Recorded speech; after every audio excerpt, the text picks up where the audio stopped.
Wait a second. This isn't your grandma's cancer show.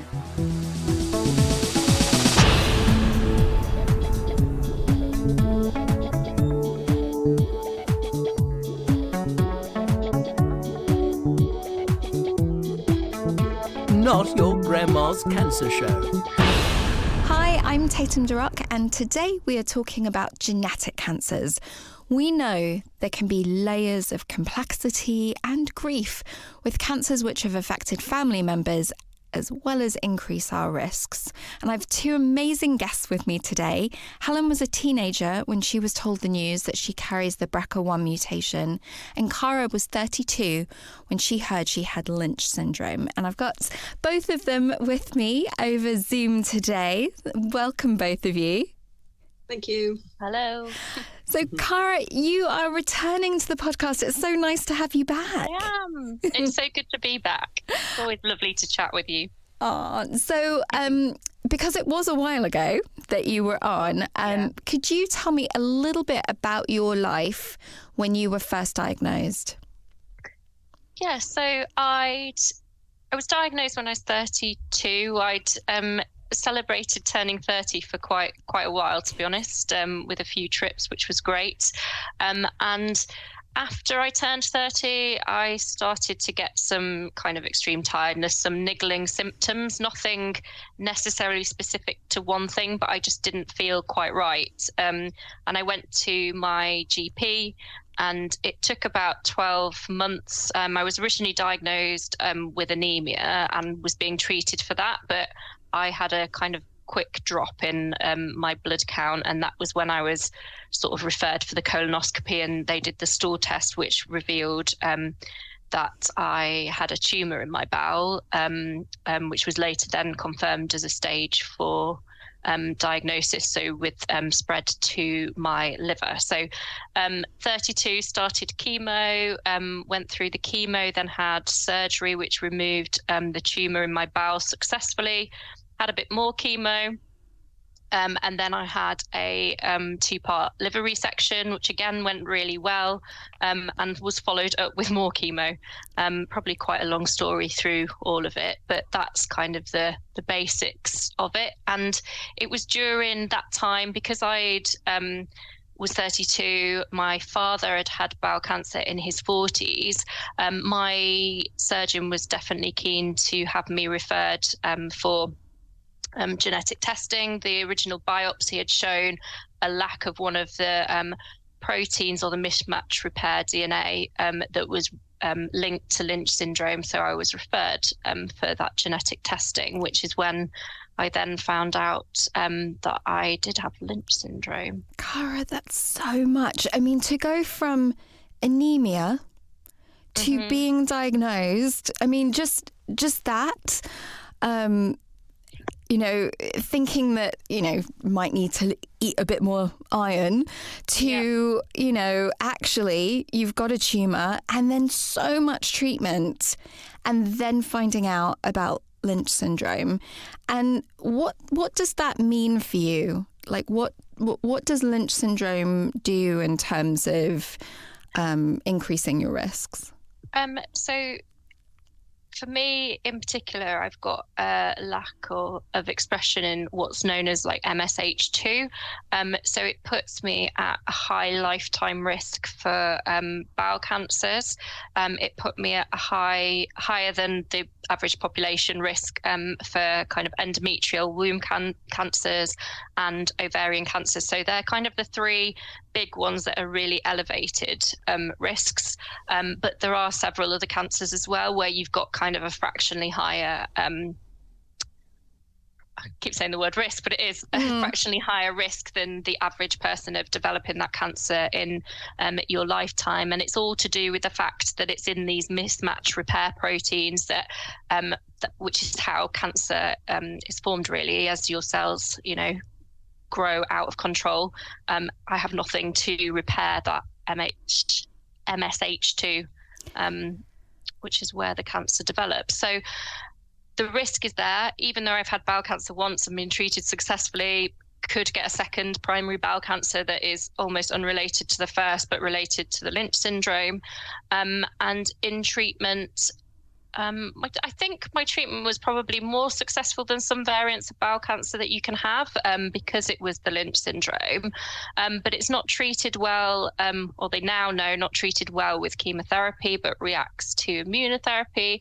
And I will be in surveillance through life, which is a good thing, because the hope is that any future cancers would be caught early, or at an early stage, and be very treatable, which we know is really important in that kind of diagnostic pathway.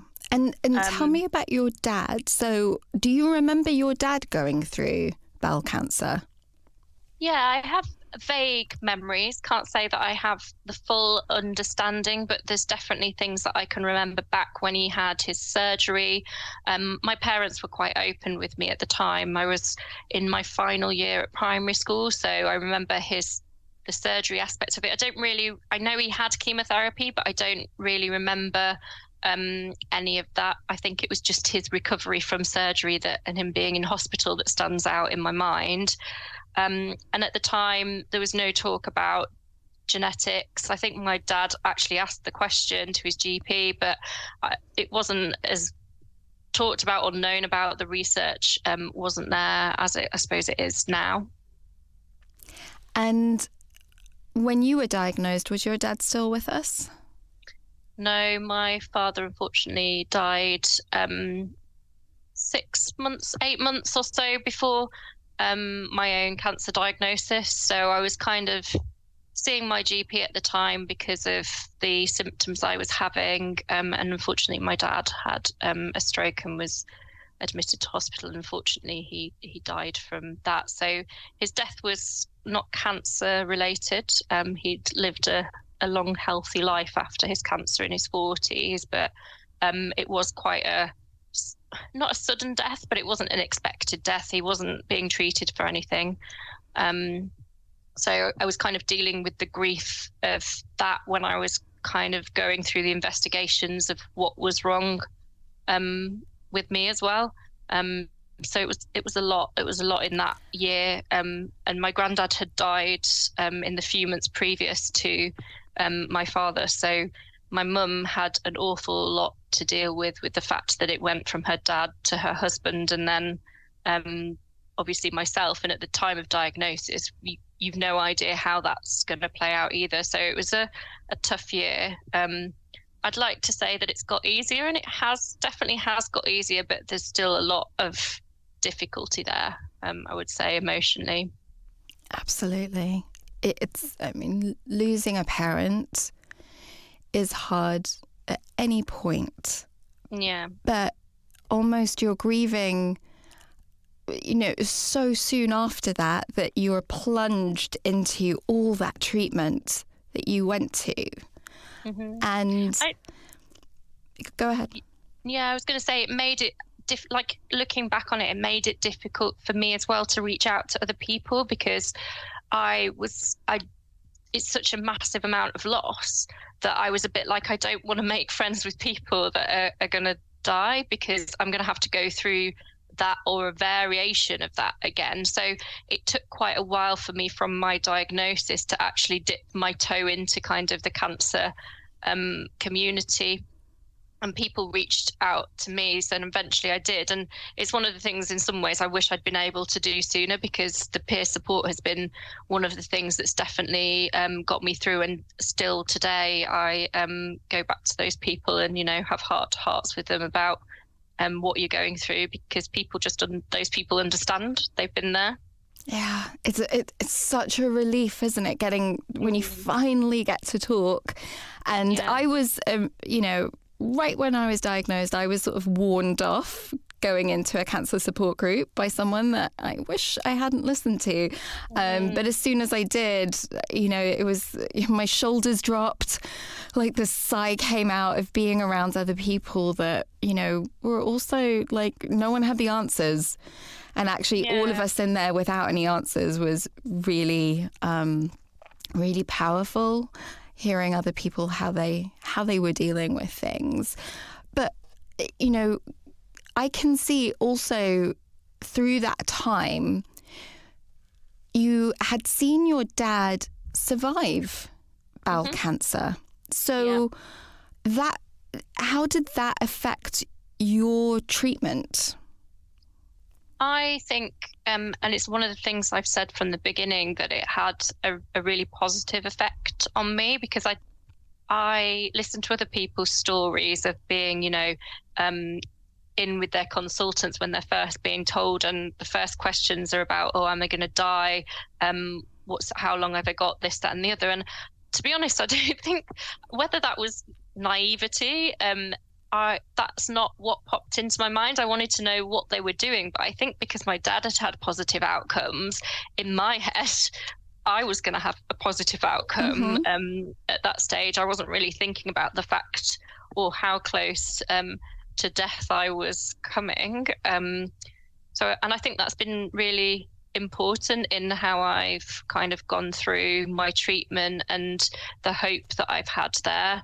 And I've been in some like tricky situations. I think sometimes it's easy to reflect back on it and go, well, actually, the people that have been like that have been in worse situations, or they've been in end of life care. But there were points in my treatment path where, they didn't know whether it was going to be, that was the end of it, and actually they couldn't do things. So yeah, I appreciate my dad for surviving in many ways from that early diagnosis. And I think we could do with a lot more positive stories out there about cancer survivorship as well. I know it's got its difficulties, and I know it doesn't happen for everybody, but it does for some of us. And I think when you get to that stage, it's also nice to know people that have been through that as well, because it's not like stepping back into normal, or I don't like the word normal, but back into life like every other person. You're carrying a lot of trauma, you've changed, and you're still navigating things. And you really, well, for me, I emotionally have to navigate that feeling of being grateful that I'm alive and have survived my cancer to date, but also that kind of like dealing with the symptoms or the emotional outfall that I have, and actually making sure that I'm getting support for that, because it's very easy to think I should be grateful that I'm alive, when actually, we deserve to be able to live a good life as well. Absolutely. I love that you've said that. Absolutely. Because, feeling grateful can be kind of a stick that we beat ourselves with, right? And some days are tough, and some days side effects are really painful. How do you think your dad might have dealt with your diagnosis? I think he would have been devastated about the diagnosis, as I'm sure any parent would be about a child at whatever age being diagnosed with cancer. I think the one thing that my mum and I have talked about more of late is what would he have felt about the Lynch syndrome. I'm kind of glad that he wasn't around to know that, because I don't know if there'd be some sense of guilt there, being the parent that, well, I don't know that he necessarily had Lynch syndrome, but it's, an assumption from the fact that he had cancer, and then I carrying this gene. But yeah, I think he might have felt guilty about passing that gene on. I think it'd be hard to not do that, but at the same time, my dad was very good at, taking things day by day. So yeah, I don't know. It's a hard one. Yeah, absolutely. And can you tell me about 2021 when you were diagnosed again? Yeah. So as if one cancer isn't enough in life, during the pandemic, I was then diagnosed with a second cancer, early stage this time. So stage 1 womb cancer, which was found off the back of me experiencing various symptoms and kind of being pushed from my GP back into the screening screening appointment process.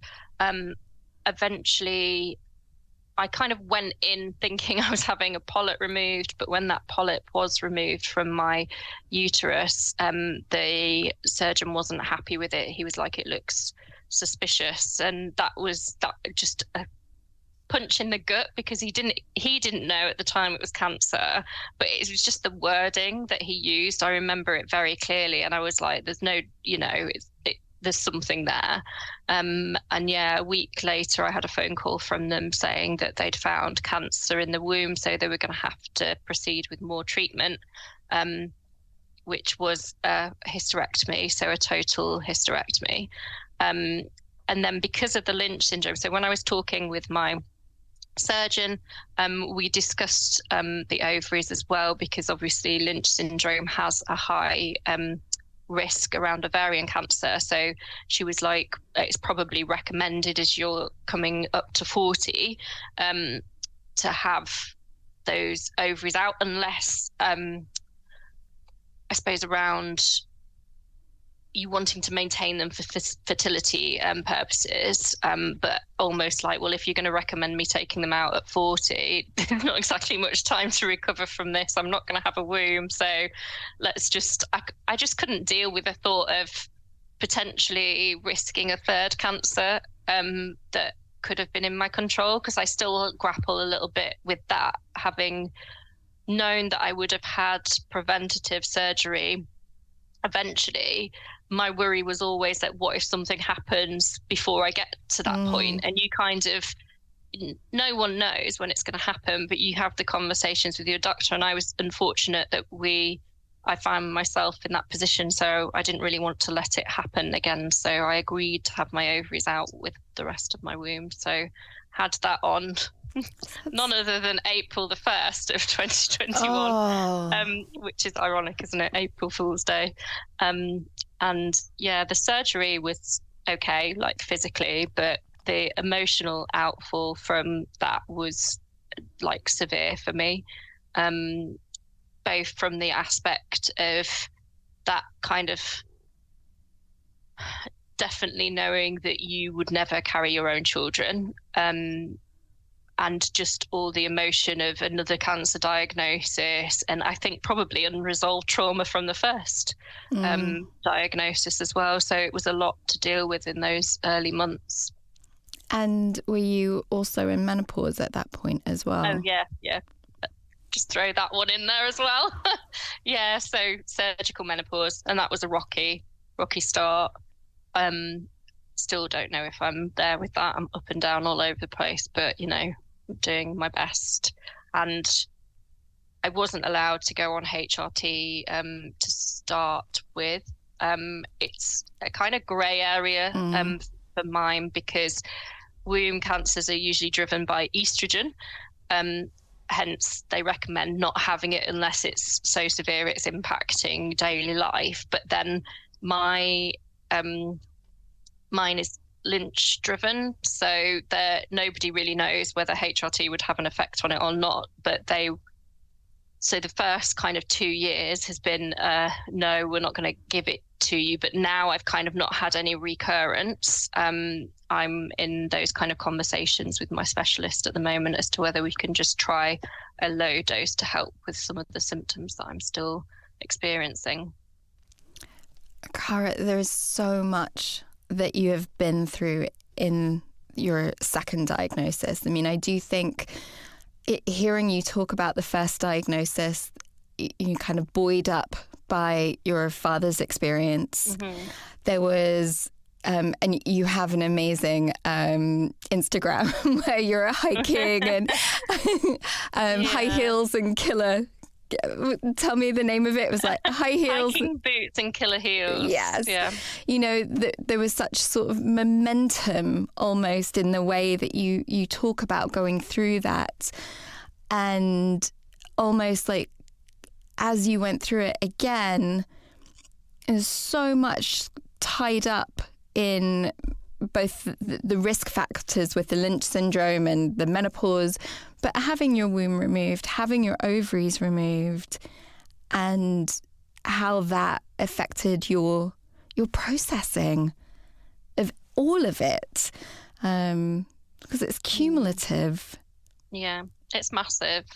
Yeah. And I think you can probably no one can prepare you for it, I think, is the thing beforehand. Like, you hear people talk about the loss and the grief that you feel, but it's not until you're in it that you realize the kind of extent of that. And it's not just in that moment that you feel it. You're then gonna relive those moments at different points in your life as well. I suppose, like with any triggers for things, that actually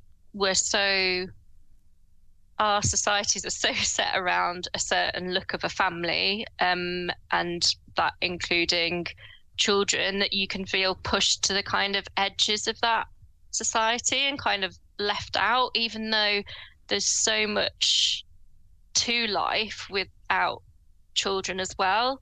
It's kind of just balancing that, isn't it, and finding your new well, it's not new purpose, but finding your way forward, and dealing with the loss of the life that you thought you would have, which I find it hard to come to the terms even with the fact that you feel such loss over something that you never had.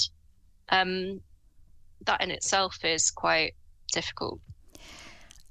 Grieving what is unseen to other people, a trajectory, an assumption of where you are going to go that feels so real and connected to you, I think is a really hard loss to bear and to describe.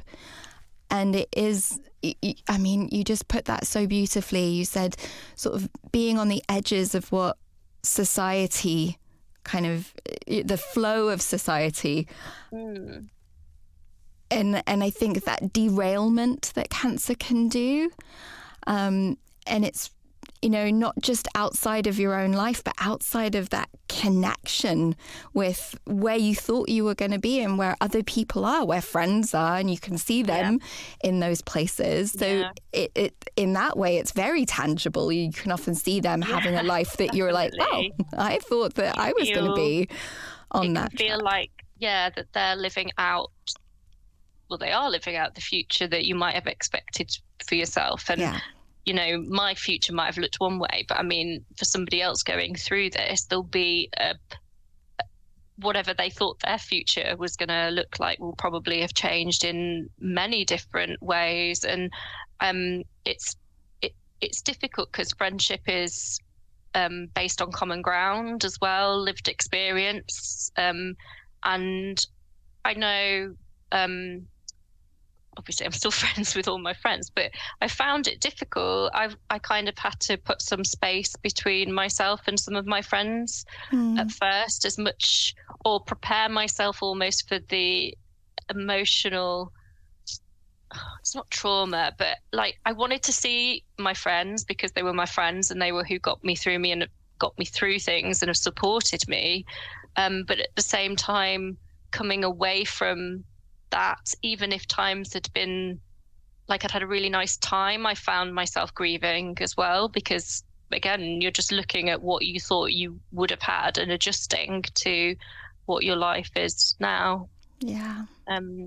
And that's still ongoing for me. I'm very much in the midst of I'm not going to say a crisis because that's the right word, but of trying to sort, you know, rebalance myself emotionally and psychologically.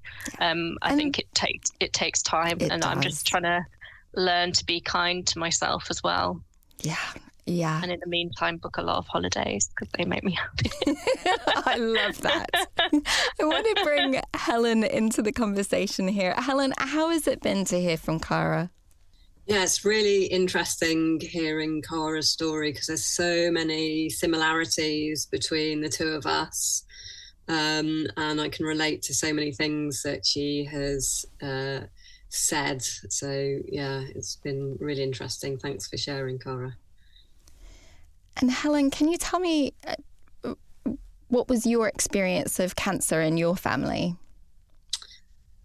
So my mum died from breast cancer when I was 11. and her mum died from breast cancer when she was 7. So it's kind of been in our family. And yeah, so I found out that I was a carrier of the BRCA gene, as you said, when I was a teenager. So when my mum died, it was 1994.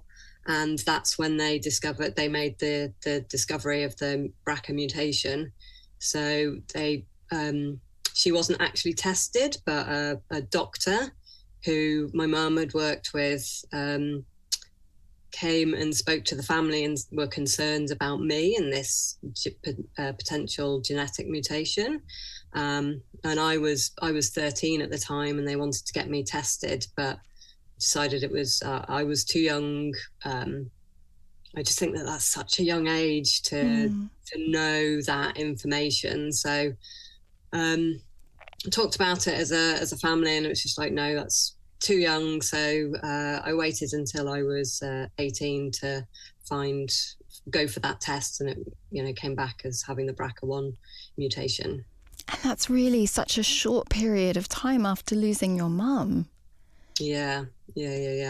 And when they told you that news, did they give you anything to, reduce your risks at that time? Did they really explain it to you? No, not really. I don't remember getting anything. But they had said that I would start getting mammograms when I was 25, and that they wouldn't really do anything before then. And can you tell me a bit about what are the risks with BRCA? So depending on which BRCA gene you've got, either the 1 or 2, there's a different percentage of increase in risk of getting breast cancer. So for me, it was around 80% of the chance of getting breast cancer, but they didn't realise until years later that there's also a link between getting ovarian cancer as well. So at that point, you're 18 and you sort of think, well, I've got some time. Like, I don't even have to worry about going for mammograms until I'm 25. It wasn't. I had, with my great-grandmother also died from cancer. So I'd got these 3 generations above me that had died from cancer. I'd almost written my own fate. Like, I'd always, the chance was so high. I'd kind of lived with this anxiety, and I don't know, inner knowing that it was fairly inevitable that I would get cancer. So I was really living from a young age, and I really didn't want to get sucked into kind of societal norms, and traveled a lot. So just that not worrying. I think that worrying was always there at the back of my mind.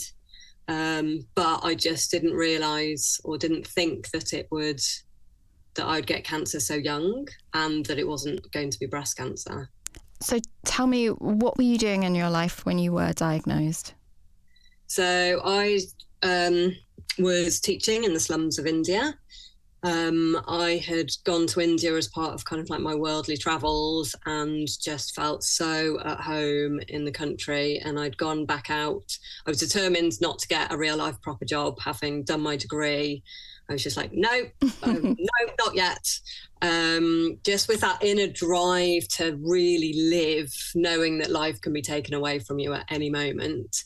And so I'd gone to teach in the slums, and I got a parasite, and I came home and saw the doctor, and I was like, I think I've got a parasite, and the doctor fobbed me off. And so I was having bowel problems and digestion problems for quite some time. I saw a dietitian, and eventually I went back and saw a different doctor, a doctor that put the fear of God in me as a child, but is no nonsense. So I went back to her, and I did have a parasite, and I got treated for this. And as soon as I was okay, I went back out to India. but I knew that there was something not quite right. My periods had changed, my bladder, like I was going to the toilet more frequently, and I was more emotional. Mm-hmm. But I was out in India teaching, having a great time, but the kids were coming to me and they were like saying, your health's down, go and see a doctor. And I was like, I'm fine. You know, that British, no, I'm fine. Mm-hmm. Knowing full well that at the back of my mind, I'll do something about that when I get home. And my stomach, like the last few weeks that I was there, my stomach was swelling and it was really painful. And but it would go down after a few days. And then I came back to England and my dad had made me an appointment to see the doctor straight away. And they were like running tests for all sorts of tropical diseases and parasites and everything. And I was on waiting lists for scans and things. And then one doctor, who was the doctor that was my mum's doctor, and I'd known since like was my childhood doctor, he phoned me up and he was like, Helen, there's one more test I'd like you to do. And it was a blood test, and it was the CA125, which is the ovarian cancer tumour marker. And he invited me back in with the results, and he sat there and he started to cry. And he was just like, I'm so sorry, this is so unprofessional of me. But he'd seen my mum die, who was a friend of his. He'd seen me grow up, and he just said, this should be between 0 and 30 and yours is 947. And he was like, I think you've got a malignant tumour. And in my mind, I sat there kind of like going, well, is that malignant, benign? What's the dodgy cancer? What's the one that's going to potentially polish me off? And then, he told me, and it was just like, oh God, how the hell am I going to tell my grandma and my family? So yeah, that's how I found out. And within kind of like him telling me that was probably a week of me landing back home. And a couple of days later, I was being rushed into hospital for emergency surgery, looking like I was about 6 months pregnant. So, to go from having a parasite and not being listened to about that, and then coming back and having a different experience with a doctor that was like deeply connected to you, and telling you news that, to some degree you've been preparing for, but also been seizing the moment, living your life, doing the unexpected, going off to India. When you were plunged into the surgery, how were you processing that at that time? It was just a kind of, I'm very pragmatic, and I don't know whether it's kind of like I'd shut down. I think there's a mixture of being pragmatic and having shut down and disassociated since my mum died, and being like, right, well, the doctor said that he can do surgery and that he's going to get me better, so let's go. And just signing the kind of like papers to say, we might have to remove your womb and your ovaries, or, we're just going to have to open you up and see what's going on. I was just like, just get me better. Do what you need to do. I don't care, just do it. And what did they take out? So I had a full hysterectomy and partial bowel reconstruction. The tumours, they said that it was like I had one big tumour, and then he said that it was like a pepper pot. It was sprinkled everywhere. So they had to take some off my bowel. Well, no, my ovaries were stuck to my bowel, and I had it on my pelvis, on the back of my bladder, and on my stomach. So they were able to like take those off, and then remove full hysterectomy and partial bowel reconstruction. That's a huge surgery. Yeah, massive. And did they prepare you for the loss of your ovaries at such a young age? Absolutely not. Absolutely not.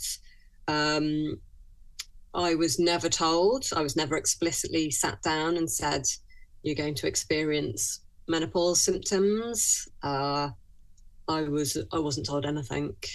Like it was the following year. So I was due to start my PGCE in the September, and that diagnosis and surgery was in the August. So I postponed that for a year, have what I call my first cancer chemo gap year, and then went and did my PGCE the following year. And trying to do that whilst going through the menopause was the worst year of my life. Like I could not think.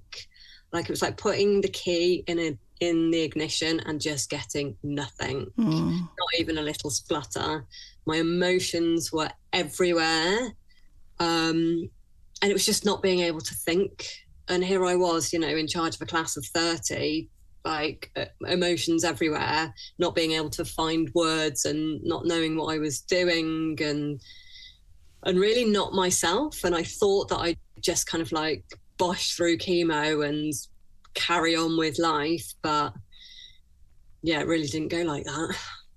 I can see Cara nodding with understanding about that, because that's such a huge amount for you to be dealing with, and then to have your brain not cooperating, and your aim is to get back to what you wanted to do with your qualifications, and then that coming in, and again another derailment, really.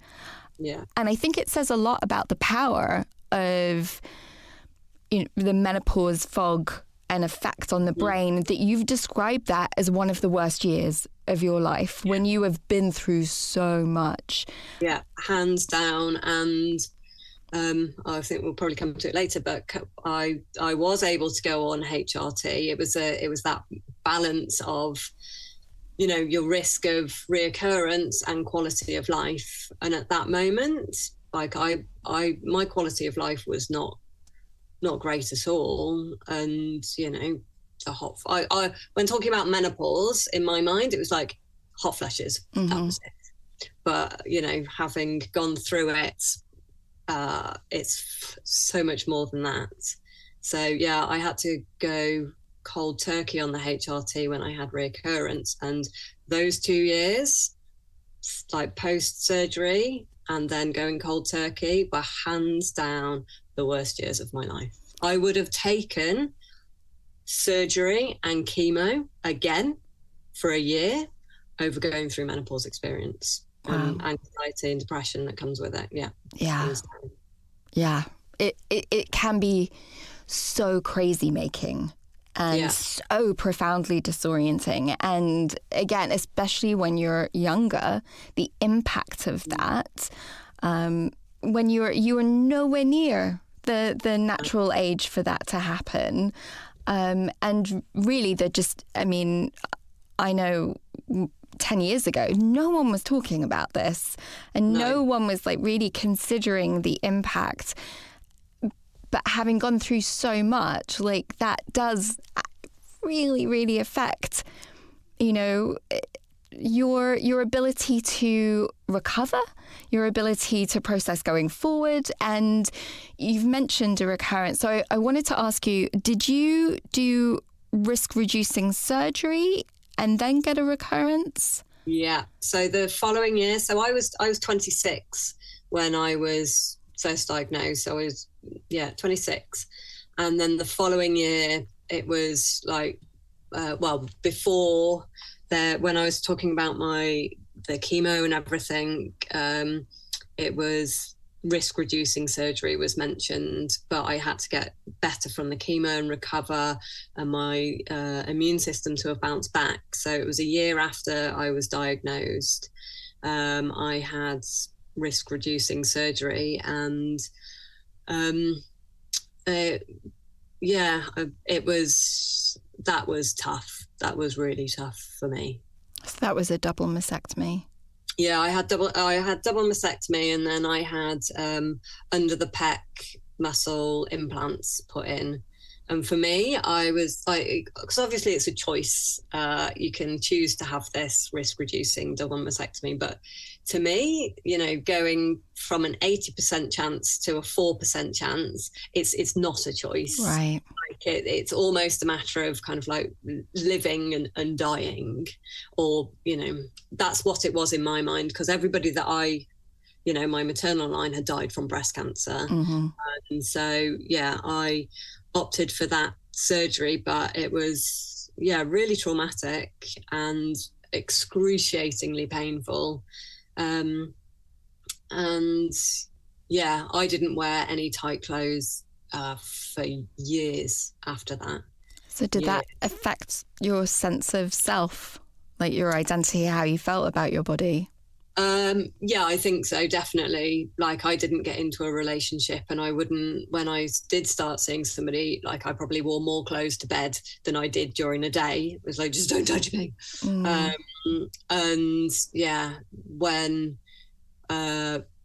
Definitely my self-confidence and my self-worth were affected by that, more so than having a hysterectomy. To me, having a hysterectomy, like I, unlike Cara, didn't experience that kind of like the grief of the family, because I'd always said that I was going to adopt, like if I was to have children. And so I haven't experienced that grief of not having that, like what society tells us we should be doing, and what a lot of women want in life. So how long after that surgery were you diagnosed again? So I was first diagnosed in 2010, and then I'd finally finished my teaching qualification. I'd gone out to India. I'd done my master's in education. I'd gone back out to India, and I was turning 30, and someone said to me, "Helen, I think you should get a real life proper job." And I was like, okay. So I reluctantly started my actually teaching with this teaching qualification that I'd finally got. And that was September 2014. By then, my CA125 had already just started to creep above the 30. And by November, they said that, it's likely that your cancer is back. And I was awaiting scans. So, it was confirmed later in that November. And it had metastasized to my lung.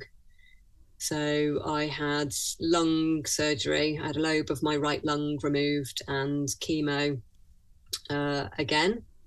And I had to go cold turkey on my HRT. And the aftermath of that was horrendous, because I was juggling. I'd finally met somebody that were in the waiting room that was of my age and had exactly the same cancer that I had. And we'd been put on PARP inhibitors, which are a medication to either slow the progression of the disease or prevent it reoccurring. And although we had exactly the same cancers, her prognosis was she still had tumours. So she was, although we were both stage 4, I was no evidence of disease, and hers were to put a halt on the spread. And she died, and I'd gone cold turkey on my HRT. I'd gone back to school, and I was taking these tablets, taking 8 of these tablets as the kids were going out to break, and then coming back in, getting a bout of nausea, full on menopause again, not being able to tell you what a fronted adverbial is or how to do my long division. And I was just like, I can't do this anymore. That feeling of I can't do this is so hard. When I hear both you and Cara really share this pragmatism, this kind of one step forward, you're ploughing through so much, and it almost sounds like you hit a bit of a wall at that time. When did you because I know that you had mentioned to me about doing breath work and you'd had a bit of an epiphany during that time. What was it? Was that what turned the corner for you, or were there other things that helped you when that, kind of that wall of I can't do this came up? Yeah. So when Fee was still alive and we'd timed our, Fee's my chemo buddy, and we timed our monthly sessions, blood tests and everything. So we had them at the same day. And she said to me one Monday, as I was so tired, moaning about school, she was like, Helen, what do you actually want to do with your life? And I didn't have to think. I was just like, I want to buy a big white van. I want to convert it with my dad. I want to go wherever the wind blows me and do what makes my heart smile. And she looked at me, her with a bald head and me looking, fit and healthy. She's like, why don't you do that? And I was like, why don't I do that? And like that. And so I quit. I handed my notice in. I quit. I bought my van. I converted it with my dad and started to go wherever the wind blew me. And I ended up in Ireland and started cold water swimming, and then started breath work. And I'm now, a breath work practitioner. And the two of those have hands down changed my life. The cold water swimming has helped the chronic fatigue. I had when I landed in Ireland in my van, I had really bad chronic fatigue. It was like seeping into my bones and my brain. And I was asleep more than I was awake, but I started cold water swimming in this community down in Greystones. They just kind of like took me in, and it was the start of the pandemic. And at this point I was having to go back every 3 months to get my bloods tested and my next tablets, because as great as these tablets are, they've got an increased risk of developing leukemia. So I have to have my bloods tested. It's so unfair, isn't it? I mean, just like when you're kind of wading through so much risk, and then the things that are helping bring more. Yeah. So that it was kind of like it was when they were shutting the borders, and I was like, what do I need to do? Because I was right next to the sea. I was feeling the best I'd felt in years. And so my oncologist was like, if you can get your bloods done there and you can fax them over, we'll send your drugs to your dad and your dad can send them out to you. So that's what we did. And I had 9 months in lockdown, not going into a hospital. And although the threat of a virus that, was affecting respiratory systems and being immunosuppressed was absolutely terrifying, it was 9 months of not stepping foot into a hospital, being by the sea, and I started just to feel better.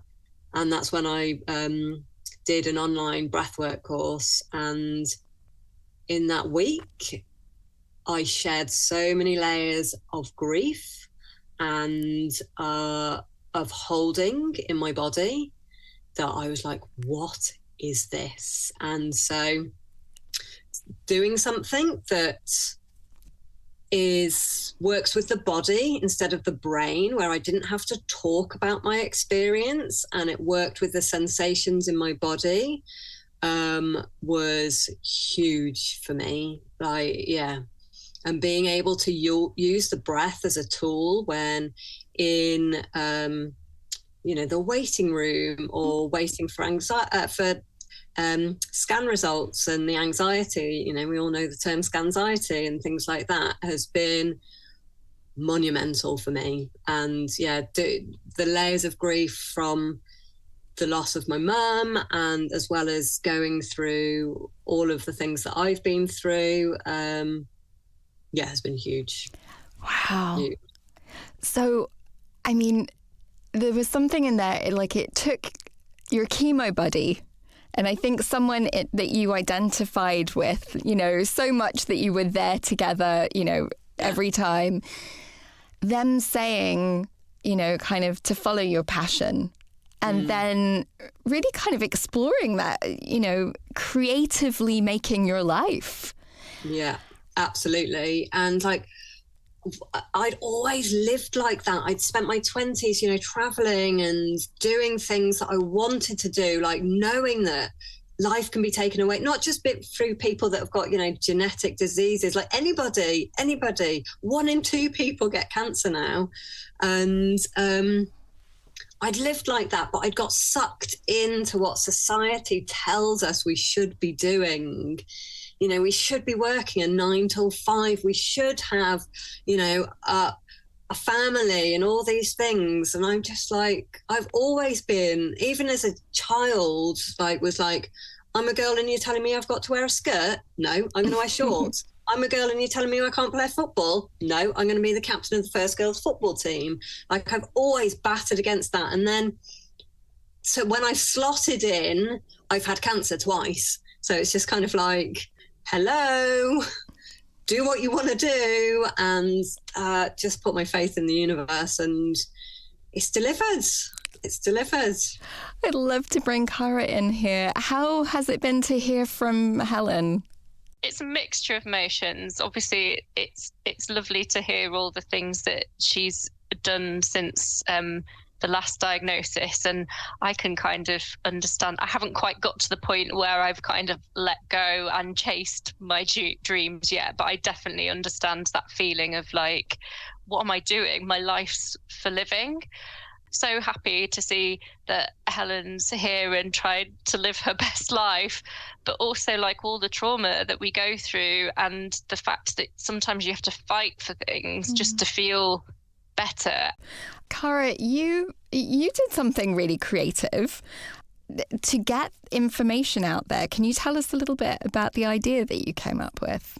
Yeah, so I very cliched when it comes to cancer, and I've always wanted to give something back. I've probably done more so from bowel cancer perspective, just because I feel like my second diagnosis feels raw still. But I'd worked with Bowel Cancer UK, and I knew Dame Deborah James.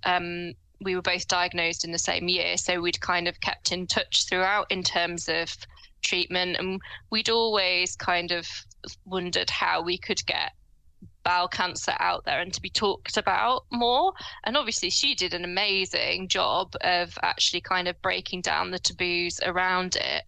And when it came to her going into end of life care, I just wanted to do I felt helpless, really. Anytime one of my friends is in those situations, you're like, well, I'm here if you need to talk, but it's like you feel helpless, like you can't change their situation. So I just thought I'd try to do something that I know all of us in the bowel cancer community had wanted to see. And fortunate that I work for Marks and Spencer's, and I went to our CEO to see if we could get the signs and symptoms added to our own brand loo roll within M&S. He really resonated with my story. He had personal connection to bowel cancer as well, and I was quite surprised, to be honest, but he said yes, and within a matter of a week, going from the first suggestions, everything was in motion to make that happen. I think the heightened I'm not naive, there was a heightened with Dame Deborah's story in the news, there was just the opportunity there, because a corporate can in many instances kind of show that they're doing their bit, being socially responsible. So I tried to utilize that kind of time, and it was really successful. From that, Bowel Cancer UK did a kind of a campaign around it. So Stuart Machin, who's our CEO, did a call out to the rest of the industry to just join us in putting the symptoms on loo roll.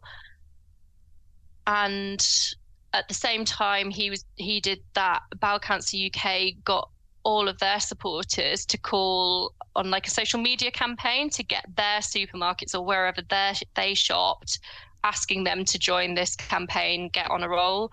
And I mean, within, I don't know, a couple of weeks of M&S announcing that they were doing it, literally all of the big supermarkets and retailers had got on board. And it was just, the idea was just to get the symptoms somewhere where it was easy to consume, because we're overwhelmed, aren't we, with, oh, these are the symptoms of this is symptoms for that.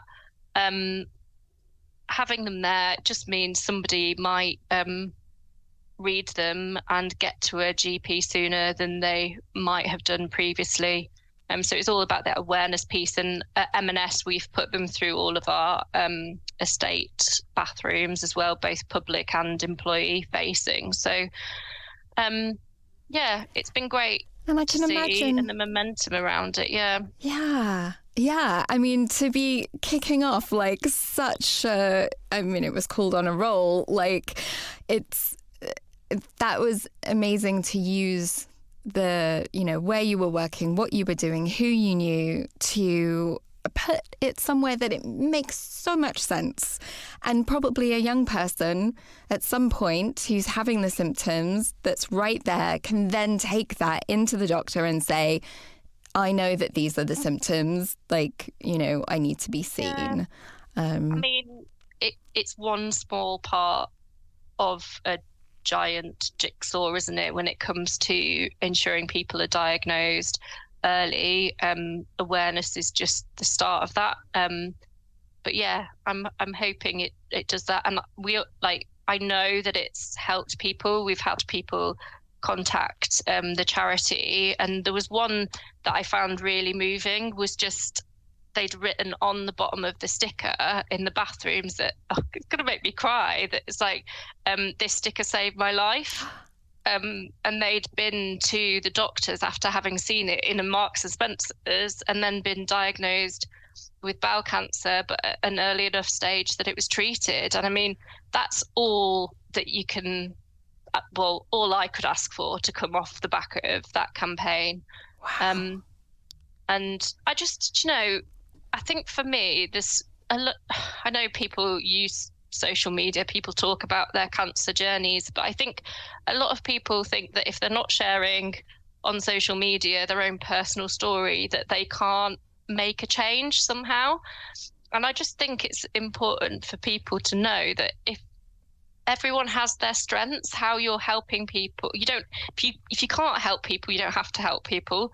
There are people out there like myself who want to do that and will do it. If you're helping, I don't know, Sarah down the road with her shopping, like, all of it plays into supporting people through the diagnosis. And it's really, well, I think it's really important, and really important to not put pressure on yourself to kind of change the world, but knowing that, you know, something you do can make a difference in someone's life.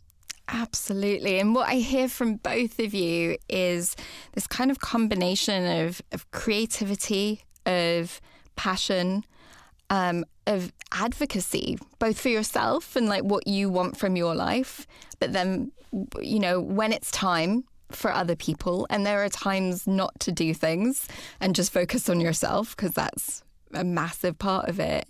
And then, yeah, kind of looking at what strengths you have. This has been such an incredible conversation, and both of you have been through so much, and I'm just really appreciate you sharing it, because I know that people that are listening to this are, you know, they've tuned into this episode because there isn't as much conversation about genetic cancers and how family and, you know, potentially having children and whether you wanted to, whether you were planning to, you know, is really being discussed. So thank you so much to both of you for sharing everything today. And also what I heard is both of you having your cancer friends, you know, your buddies, like how vital that was going through it. So if you're out there, if you're listening and you're thinking, oh, you know, I want to meet other people that get it, go to shinecancersupport.org. You will see there's loads of different things to be involved with. There's networks, there's online groups, there's meetups in person. There are programs to go to. So check those out. And if you've enjoyed this podcast, let us know. We really, really want to hear it. So give us a like, subscribe, write a review. That's always great, and it helps other people find us. Thank you to the amazing radio facilities who sponsor our podcast, and thank you again to Helen and Cara. Till next time, bye. Bye. Bye. Not your grandma's cancer show.